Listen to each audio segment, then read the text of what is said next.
For all this time, I'm in love with you.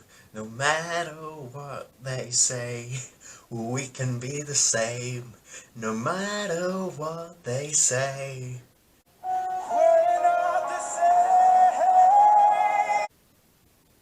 Okay, we're not the same then. Um, okay. I'll sit there. We're not the same. No, of course not.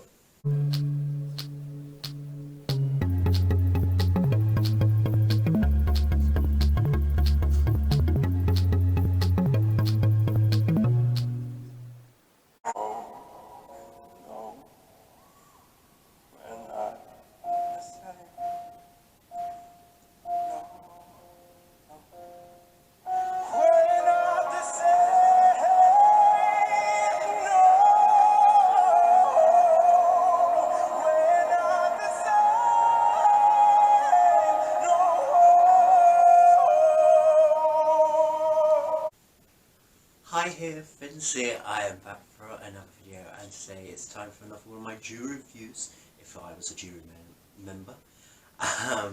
Giving my verdict of all the songs for Eurovision 2022, continuing on with Australia going down under. Good day Australia.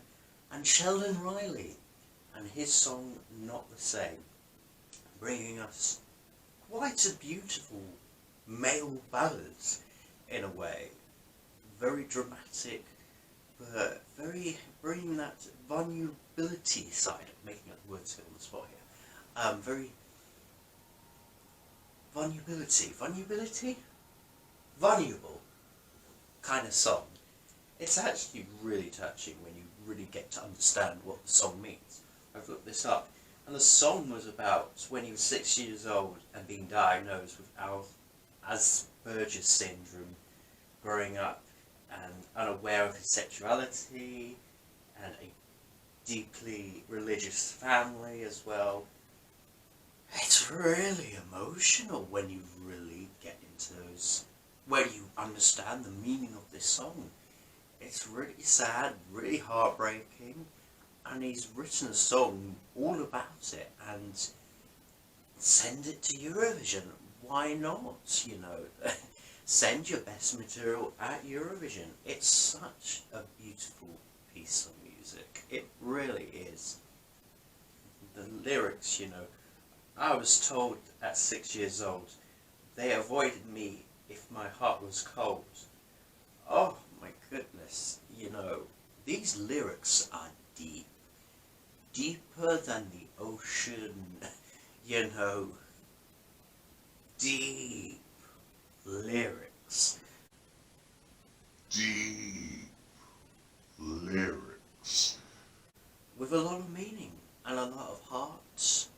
You know, this isn't calculated to be a song. This is coming from the heart. It's really just very emotional ballad about his life, and you know, more artists should be like him, like telling the story of his upcoming and where he's come from. It's all true, it's all meaning, and it's all heart, you know. It's all real. It's all real.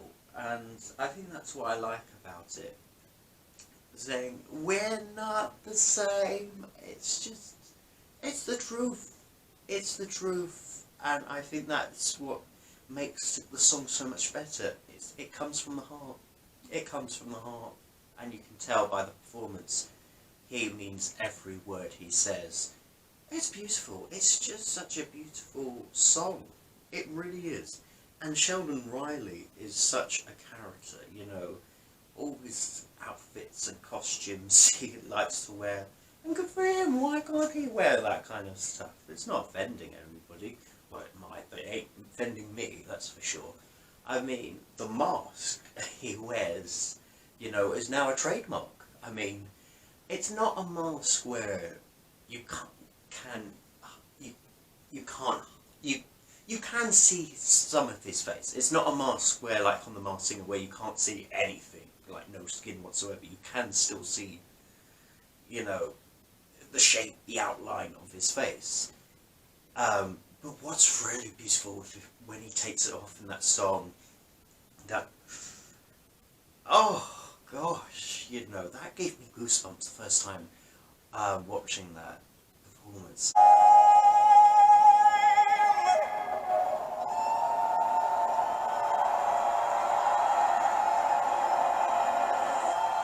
Oh my goodness me. And that's a moment. Some songs don't have a moment. This song has a moment, and I think this is what key about it is that moment. It's just like, and then he goes into, like, takes it all off, you know, scruffs his hair up, and then we're not the same. It's just like, wow, all that emotion poured out in one song with a lot of meaning, you know. This really is really touching. It's really touching. Sheldon Riley is a complete superstar because he's been on a lot of talent shows. He's done, what has he done? X Factor Australia, The Voice Australia, and even America's Got Talent. So he's done quite a lot of talent shows, not only in Australia but in America as well. I mean, it's too bad America can't vote, but he's quite a name in Australia. And I'm glad he's finally like releasing his own material. And, like, he doesn't need to keep doing those talent shows anymore because he's going to go to Eurovision now.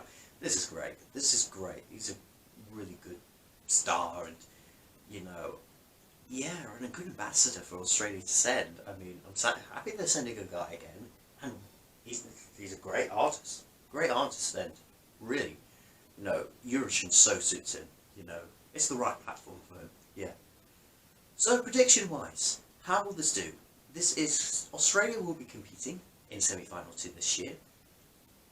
In the first half of the semi-final, they're performing in the number 8 spot. So they'll perform after San Marino and just before Cyprus.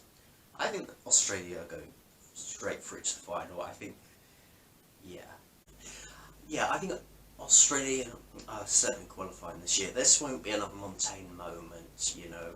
Oh, poor Montaigne, that poor girl last year, you know, not even travelling to Rochdale and being absent from the contest, and, you know, people just forgot about her. Yeah, you can do a Sinead O'Connor and shave your hair off, but it's not enough, you know, we forgot about her.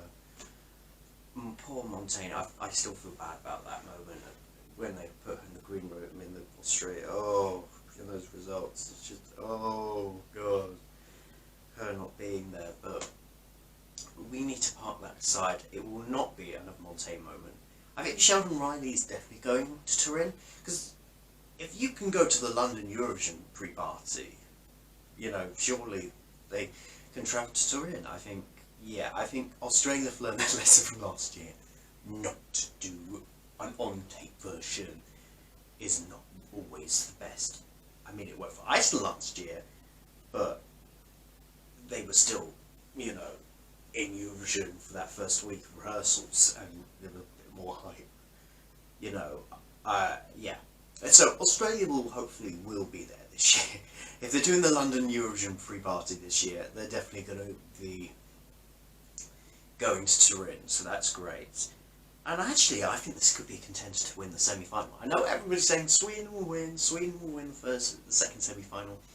I think Australia could surprise. I really think Australia could surprise. Because you know what? Not everyone thought Kate Middleton-Heidke was going to win her semi-final before the rehearsals. You know, people were even questioning whether she was going to qualify. Of course she was going to qualify. But then she came on the pole and then won us all over, and she won her semi-final. I think Australia actually could be in the running to win their semi-final. If they tweak it a little bit, execute it a bit better, polish it a little better, you know, they could surprise us. You know, coming on after San Marino, who knows what that will be like, you know, and then going to Australia, you know, maybe it will work in Australia's favour, coming on after San Marino a little bit, you know. Who knows, depending on San Marino, of course, but yeah, I think Australia will qualify to the final. I think this could be top 10. Yeah, this could be top 10. And maybe a winner. Maybe a potential Eurovision winner. I do get winner vibes with it when that mask does come off. I think that's a great moment. But yeah, a score out of 10. I can hear my cat meowing. I'm going to give this an 8.5. I think this is really great from Australia. I think Australia's got their mojo back. I'm glad they, haven't taken a fall after their first non-qualifier last year. Oh gosh, I still remember Montaigne, that first non-qualification as well. Oh, let's park that aside. It won't be another Montaigne situation. This ain't Technicolor, This is a different type of vibe, different type of song, different type of material to take on. This is obviously going to qualify. Could well be in the top 10. And could be in the top 5 and even higher. Depending how staging goes, depending on the running order in the final. But this is looking good for Australia. I think we are going to get, hopefully, one of Australia's better results this year. And yeah, and I'm got my fingers crossed this could do very well for Australia. Yeah, watch this space. In any case, are you the same as me, or are we not the same in this review? Comment down below in the comment section below. Like and subscribe this video, and I will be back for more jury reviews on this channel. Until then, goodbye people, goodbye. We're not the same.